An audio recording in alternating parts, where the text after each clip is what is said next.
It gives me great pleasure to introduce to you two of the foremost and most wonderful jurists in the state of Minnesota, my girlfriends,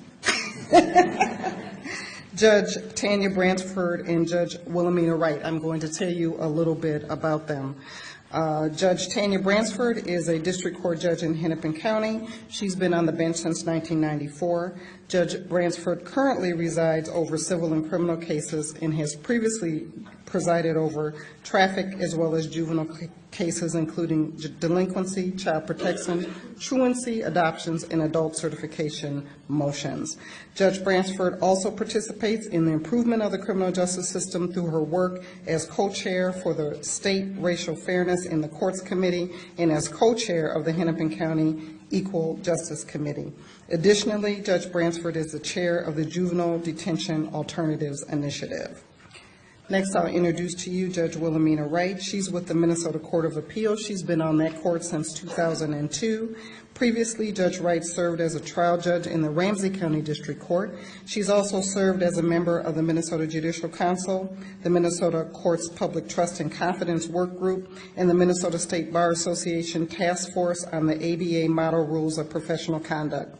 Prior to joining the bench, Judge Wright was an assistant U.S. attorney for the District of Minnesota, where she represented the United States in complex economic fraud cases and violent crimes in the United States District Court and the United States Court of Appeals for the Eighth Circuit. They are our first panelists, and they will impart wonderful information to you.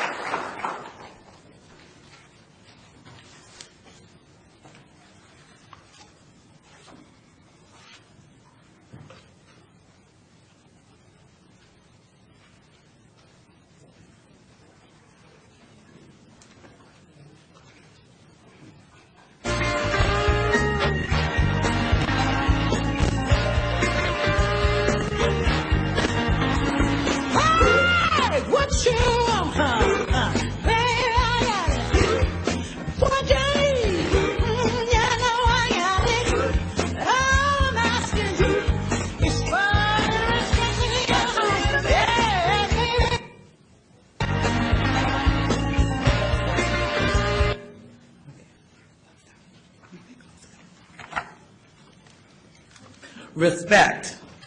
That's all the people want when they come into our courts, just a little respect. And fairness. The mission of the Minnesota Judicial Branch is to provide justice through a system that assures equal access for the fair and timely resolution of cases and controversies.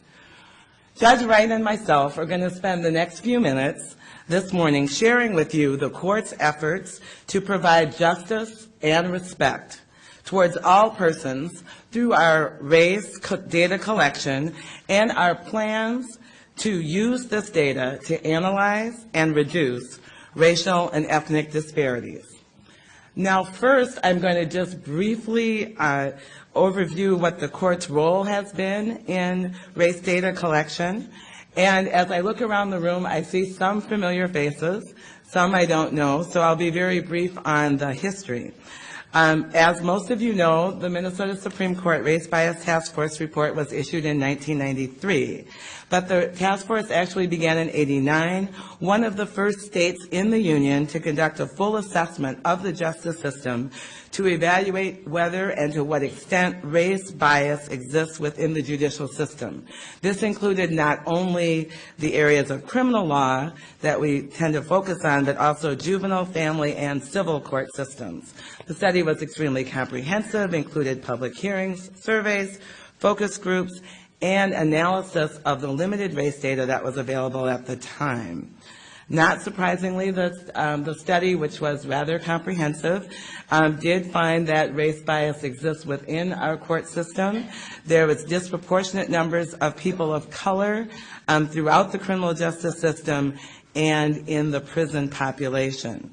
One of the major criticisms, however, of the report was the lack of objective, quantifiable data. And that is because at the time there was not statewide data kept throughout all 87 counties on race as it applied to the criminal justice system. There were certain other recommendations that we did follow through on, such as establishing court-certified interpreters, establishing and implementing race-neutral bail evaluations throughout the state, increasing the number of jurors of color so that the jurors would actually be a juror of one peers, and conducting diversity and elimination of bias training for all judges and all court staff. But our focus today is on the collection of race data in criminal, traffic, and juvenile areas.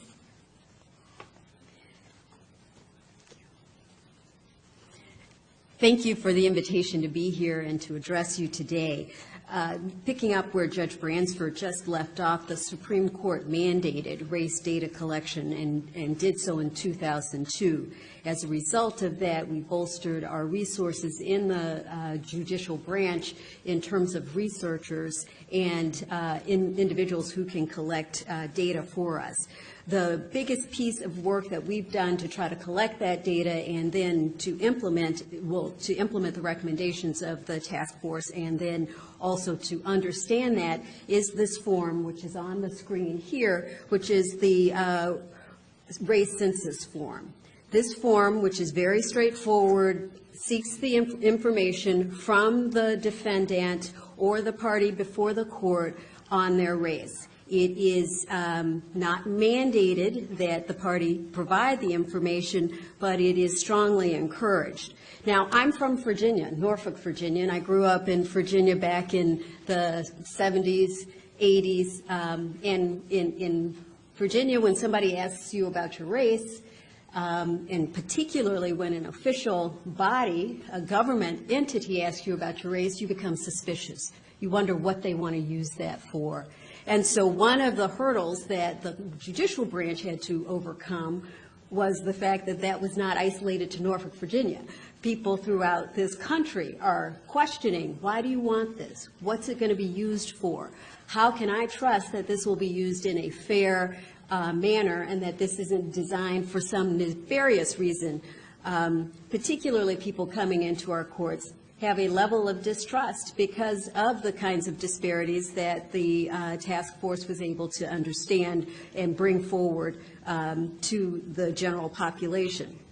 So we ask at the first appearance, the best practice, and that practice that's encouraged is that the judge, him or herself, make the request, explain the reason for the request, to have the judge explain that this is for purposes of trying to eliminate disparities, trying to eliminate bias in the system. Still, there are some refusals to respond to the inquiry based on a distrust of the system. So there will be information in the data that we are presented to you that will indicate that we don't have full participation in the data collection process. Everyone self-reports except for juveniles, and we collected in juvenile cases because many times the juveniles are too young to report for themselves, and that is collected by court staff.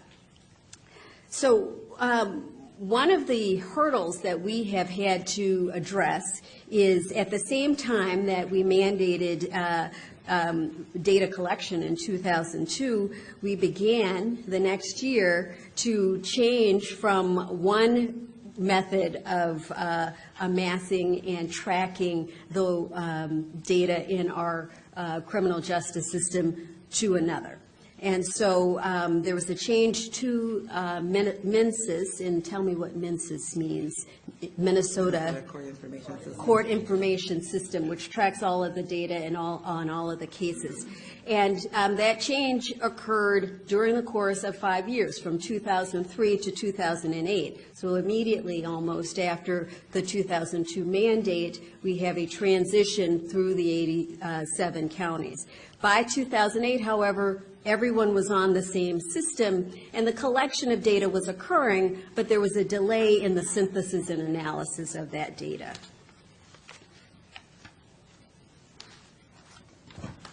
Some of the data that have been collected and analyzed, this is an example of it, disposition rates by race. homicide and crim sex conduct cases disposed statewide in 2008. And here we see the percentage of those that were convicted, the percentage of those that were continued, and the percentage of those that were dismissed. And a troublesome piece of this data is the percentage of dismissals is so much higher within the racial and ethnic minority categories than it is for whites. And because of these types of crimes, we know that for the most part, these people likely would have been in custody during that period of time between the charge and the dismissal. And so what this does is, for me, it points out a problem. It doesn't answer the reason for the problem. It doesn't answer the question, what's going on here? And so one of the purposes of collecting this data is, frankly, to generate the questions and the analysis that needs to go further. The goals and purposes of data collection are to inform and drive systematic change to reduce the racial and ethnic disparities that we see right here in this slide, for example. It's not just to gather the data for reports. It really is our goal to engage in applied research, to take that research and then to dig in, then to go to judges, go to court staff, go to pretrial services and probation officers and say, what's going on here? And then determine whether there are practices that need to be changed. We want to provide this data to and make it accessible to the decision makers, because it is the judge that is presiding over the case that has the best understanding of what's going on in the case, although may not be thinking about it through that lens of racial disparities. And so it is through the conversations that can be generated as a result of the race data collection and analysis that will allow an unpacking of practices, an examination of whether these are practices that are necessary for law enforcement, necessary for the criminal justice process, or whether they're ones that aren't necessary and yet are exacerbating racial disparities and unfairness in the system.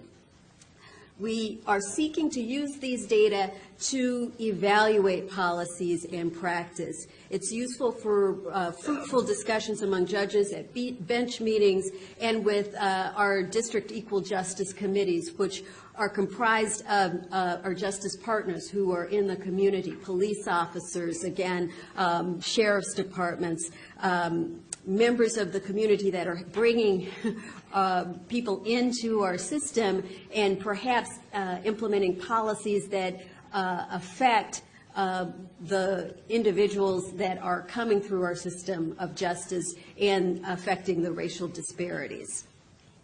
These discussions then help us better understand the policies that are fulfilling our objectives, but also help us to change policies that indeed are exacerbating the problem and not promoting the justice that we all take an oath to promote. This data collection also facilitates opportunities to bring together policymakers and policy implementers to drill down and understand the data, to really unpack it. No one comes to the bench with a desire to either create racial disparities or exacerbate racial disparities. And yet it can be a tough discussion to have in a bench meeting when you see these disparities. You know that you are, that's your defendant. That's a part of that number in a case that you presided over. And yet there's maybe some resistance to understanding what role the courts had in creating this disparity in the racial justice system. By being able to look at the data and then take that data and look at the practices, we can, in some respects, depersonalize the relationship between the judge and the disparities so that we can have a good conversation about it. And once we have taken it back and depersonalized it to the extent that we can really evaluate and analyze in, I think, a candid discussion about what's going on here without a blame game, but with a a unified and shared desire to eliminate the disparities, then we can get down to some productive policy making and decision making that will have an impact upon eliminating racial disparities. Now, we also use these data to help inform the training that we provide to judges and court staff on implicit bias. And that implicit bias training has been really helpful, again, to encourage this discussion about the disparities. Because, again, it allows us to really own our role in this without a blaming and shaming aspect to the work that we're doing, but also with an upfront and honest evaluation of what role the criminal justice system plays and judges play in either exacerbating the disparity or taking control of it and trying to make sure that our policies are ones that promote the goals of the justice system, one of which is not creating racial disparities. The important aspect that I also want to stress here is the role that, particularly at the University of Minnesota, as we stand before many academics from a variety of schools, public policy schools, law schools. It is really important for us to partner, frankly, the court system and its staff and researchers with those in the academic community so that we are able to share our resources and spread them as broadly as possible. Everyone is in the situation of looking at resources that are getting smaller, not larger, and we certainly at the court are as well. And so as we share the goal and desire of eliminating racial disparities, it's important, I think, for us to reach out to the academic community and figure out a way in which we can bring together the expertise of academics who want to study this and who want to effectuate change, and judges and judicial researchers who want to understand the data and effectuate change and move forward in a way that benefits all of Minnesota, which seems perfectly consistent to me with the mission of a land-grant institution. Now, Judge Bransford is going to talk about how some of that data has been collected and then driven the discussions in Hennepin County and the practices that have led to real change. First of all, a real understanding of those practices and policies, and then when that understanding is, this isn't helping the problem, this is in fact counterproductive, then going about facilitating change in those practices. Thank you. What I wanted to do is give an example, and you can see here we just have some data and we get the data, and some of you might be like I was when I first heard about data, like, okay, that's really boring. Like, why do we want to know about data? But I have since come to learn that we can embrace data because you can use, if we get the data, peel the onion back, keep drilling down the data, that we can use it to effectuate positive change. And as Judge Alexander said in the introduction of myself, she noted that I was co-chair of the Hennepin County JDAI, which is the Juvenile Detention Alternatives Initiative. I've recently given that up, and we have 2 new co-chairs, but I did spend a number of years working in the area, and I wanted to use that example of the Juvenile Detention Alternatives Initiative and what we have done there on how we can use data to make change, which is, I think, what we want. So if you're going to click to the next. Okay, I guess first I have to explain just a titch about what Juvenile Detention Alternatives Initiative is. Oh, you went back to respect. No. Okay, so it's an Annie Casey Foundation initiative that's nationwide. And the idea is, what the concept you have to embrace, which we've embraced, is that it has negative consequences for young people to unnecessarily detain them. We need to detain people if they're a danger to the public, if they're a risk to reoffend, or a risk to failure to appear to court. So if we grasp and understood that, working collaboratively, then the question is, why do we have so many people in custody? And many of you may thought, like I did after working in the system for a long time, that because the people in custody are those dangerous people that need to be there. But lo and behold, the data showed us that that was not the case. Then in fact, the data showed us that it was about nationwide and in Hennepin County, it was roughly 1/3 of the people detained, young people detained at any one time, were there because of a new offense. And the other 2/3 were there either because they didn't show up for court, a bench warrant, or because there was an arrest and detention order, which means they violated probation. So when we looked at the data, and sometimes the probation violations would be rather minimal, sometimes they could be serious, but they could be like things like I didn't keep in touch with my probation officer, I had a positive UA, et cetera. So all these people were being detained. Well, after being able to look at that data and not blame each other, because I'll never forget the first time we looked at the data, I was sitting right next to Chief Dolan of the Minneapolis Police Department, and he looked at me and said, you know, it's not all us. It was, because everyone assumed, oh, it's those police bringing everyone in, but 2/3 of it was the court system. So rather than blaming other people, we looked internally and saw what we could do to change. Anyway, we did a lot of different policy initiatives, changed bench warrants, did some things. And if you see, these are the results since we started JDAI. So before we had JDAI in 2005, our average daily population in the Hennepin County Juvenile Detention Center was 95. I know because I worked in the area before then, at some points it was even over 100. But it was 95, and the population, the institution is made for 87. So obviously it was over. Now, it's gone down so that the average daily population in 2010 was 40, and in 2011 it's below 40.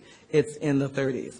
Mind you, there has not been an increase in juvenile crime that has flourished as a result of this. So what has happened is that the people that are in the detention center are more likely those that are a danger to the public, that have committed new offenses, et cetera. And there's a variety of different ways that we've gone about that. Can you go to the next one? Okay, there's 7. Just click that. Right there. Okay, so now we're going to talk about what the effect that it's had on race. As you can see, back in... Thanks, Professor Orfield. No. Okay. Yeah.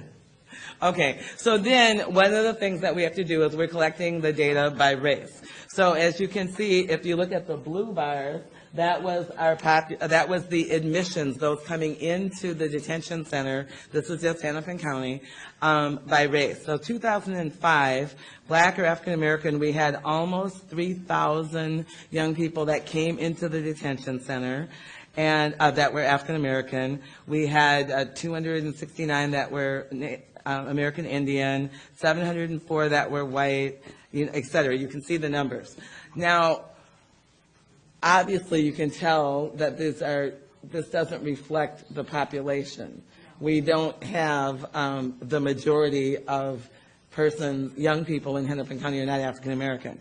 So the disparities, unfortunately, have continued to exist, but the sheer numbers of young people that we're bringing into the detention center that don't need to be in has dramatically decreased.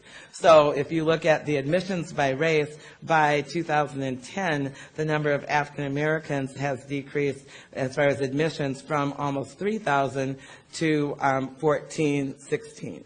So instead of back in 2005 when we had the average daily population of 95 or so, of which 70% of them were African American or people of color. Now our daily population is only 40. Unfortunately, the disparities are still there.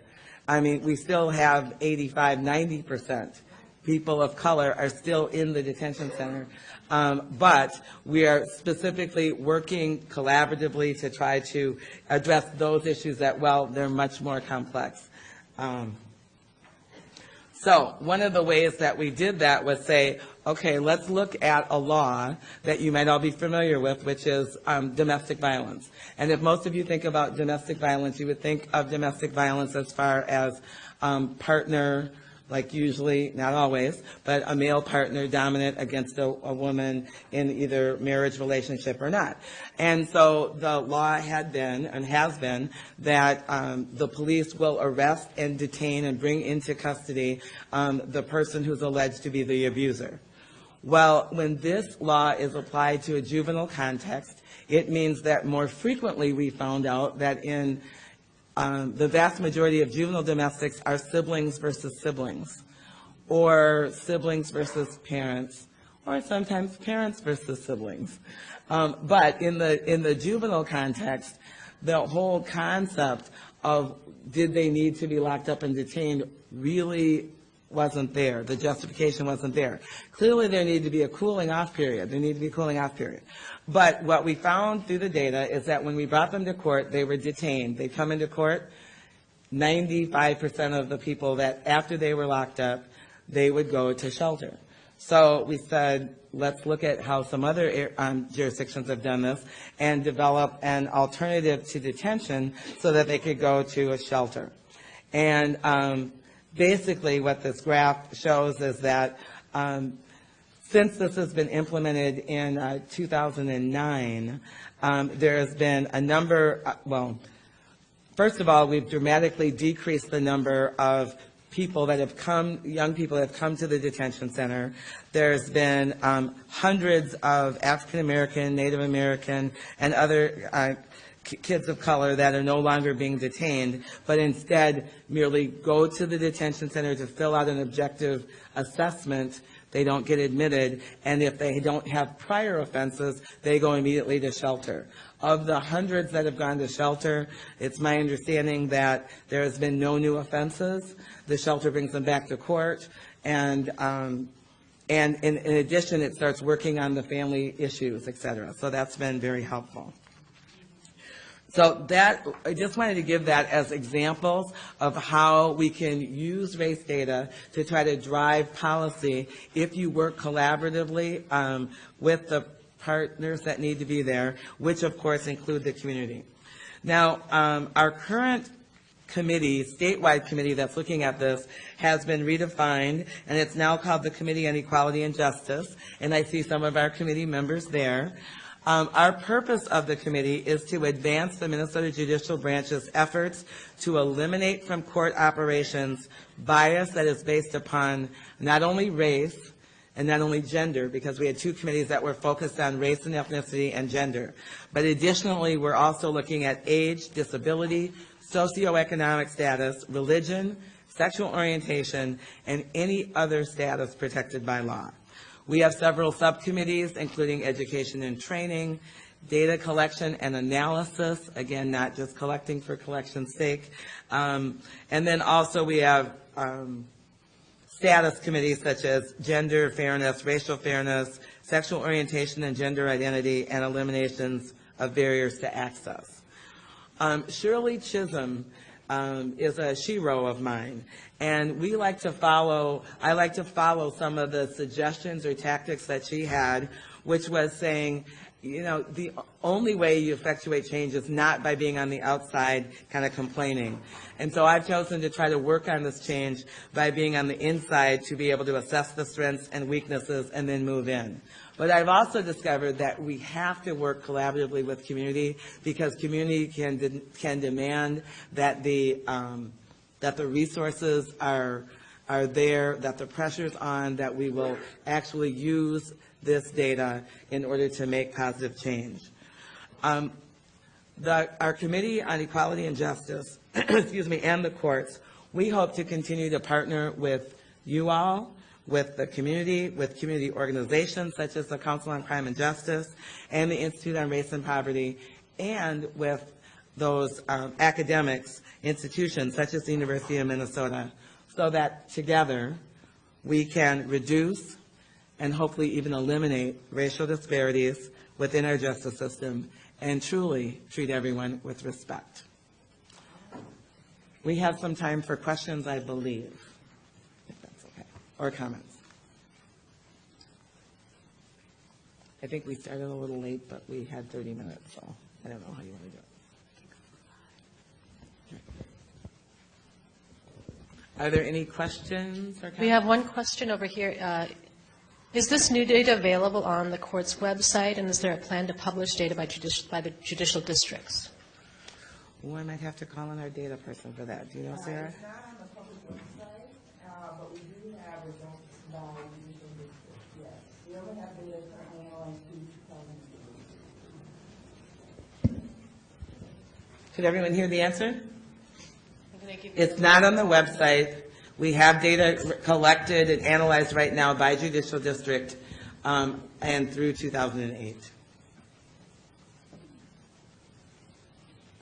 John? What are the possibilities for extending the success of the JDAI either to more juveniles around the state or to young adults who often are not that different in what their issues are from the older juveniles? There is plans right now. The Juvenile Detention Alternatives Initiative started out 5 years ago in Hennepin, Ramsey, and Dakota. And it has now, in the last year or so, expanded to St. Louis County. And the Minnesota Judicial Council, which is the kind of operating branch of the judicial branch, has recommended as a part of their state strategic plan to see if it can be expanded statewide. And so we're looking at that. As you know, not each one of the 87 counties have a juvenile detention center, but many of them work together and have regional ones. And so there is a plan that way. With regards to whether or not that's going to be planned to use to young adults who may not be that different, I think there has to be dialogue about whether or not there can be agreement that on low-level offenses for young adults that are similar, that there would be a goal towards rehabilitation as opposed to punitive or punishment. So if there can be an agreement upon that, which is what we had to do in the juvenile detention alternatives, which was easier for juveniles because it's in the law that says the goal is rehabilitation.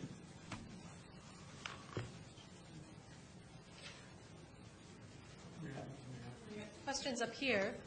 The study from 1993 is now nearly 20 years old. Are there plans for a new comprehensive study? And while JDAI has reduced overall populations, the disparities actually increased. Are there any initiatives going forward to assess this?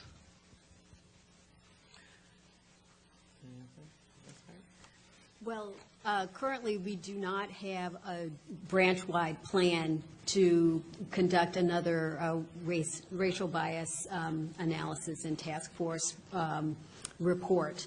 However, what that generated was the ongoing work and institutionalize the work that goes on within the judicial branch to study, to collect first, and then study racial data, and then to analyze it in terms of disparities.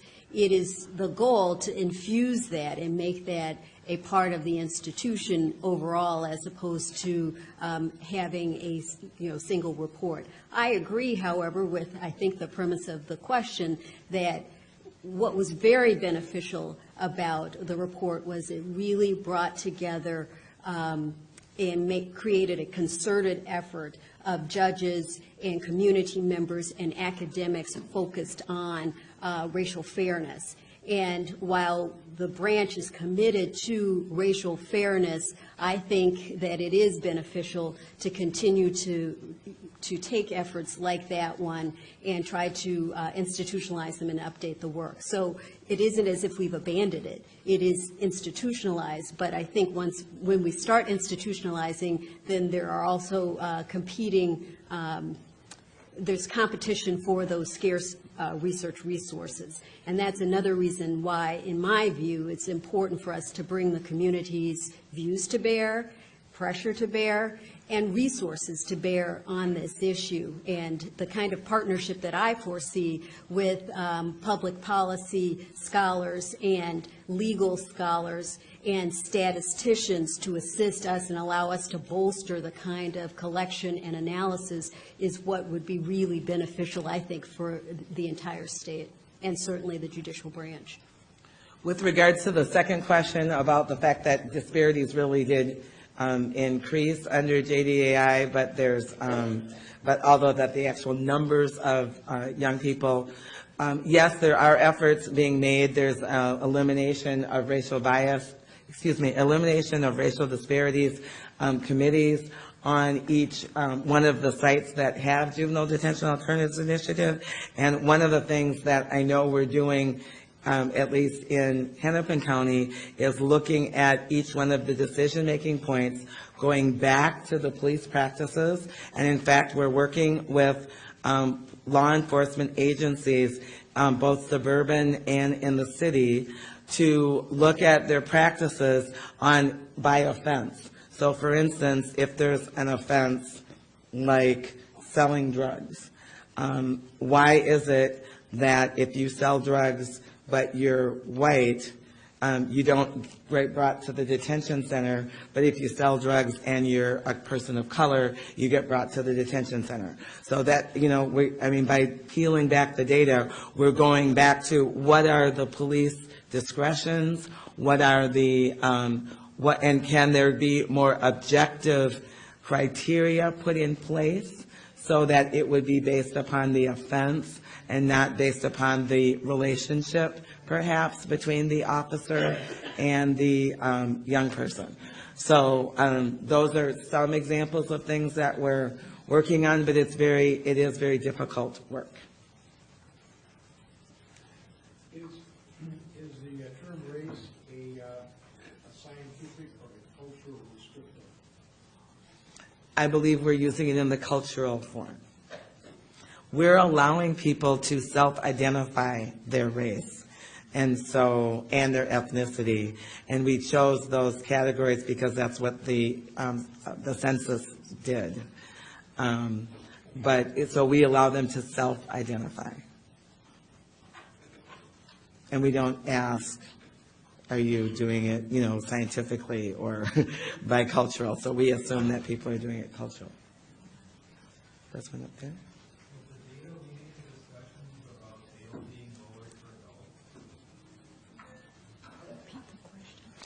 The question was, is the data leading to discussions about bail being lowered for adults?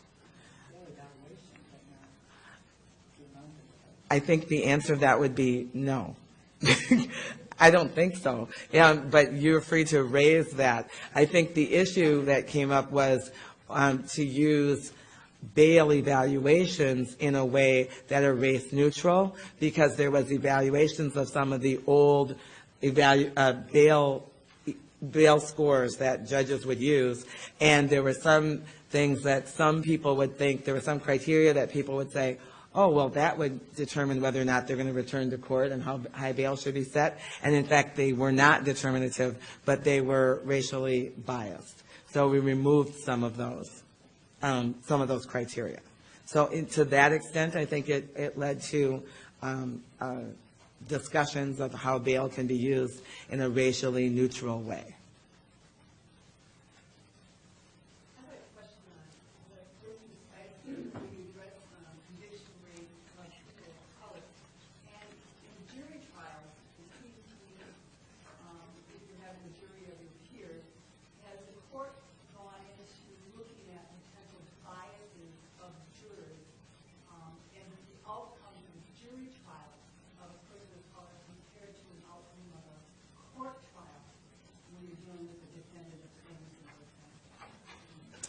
The short answer is no. But that, again, is the type of questions that we need in order to direct the data to say we want to look at data comparing court trials versus jury trials. I will say that with regards to jury trials, what we've tried to do is get more people of color to serve as jurors, and I know in my jurisdiction we've been real successful with that compared to the past. And now we hardly ever get a jury panel that's all white. In fact, usually we get jury panels where there's a number of people of color from a variety of races on the jury panel, which just didn't happen in the 80s or 90s very often. And we're looking on the issue of implicit bias and talking about how are there unconscious biases, or what are the unconscious biases that everyone has. So one of the things that we're looking at is whether or not we could give a jury instruction on implicit bias, so that we would inform jurors that we all have kind of biases about things because we're a result of our product of our culture, and all the media perceptions that have had. And there's some proposed, it hasn't gotten to the point of that the Supreme Court's looking at these instructions yet, but in our committees, that's one of the things that we're looking at, and there's some proposed jury instructions that would look at issues of implicit bias to tell jurors so that they would overcome that. And I think that's where the court can play a role as opposed to stepping into the jury room, because that really is a sacrosanct area for deliberative purposes. However, I think external studies could very much inform the decision of a defense lawyer as to whether to seek a court trial or a jury trial based on the information that is available about how jurors respond to defendants of color based in the types of crimes that they are charged with, alleged to have committed. I believe that is the last question because our time is up. But we will be here throughout the day to continue with this engaging discussion. Thank you. Thank you.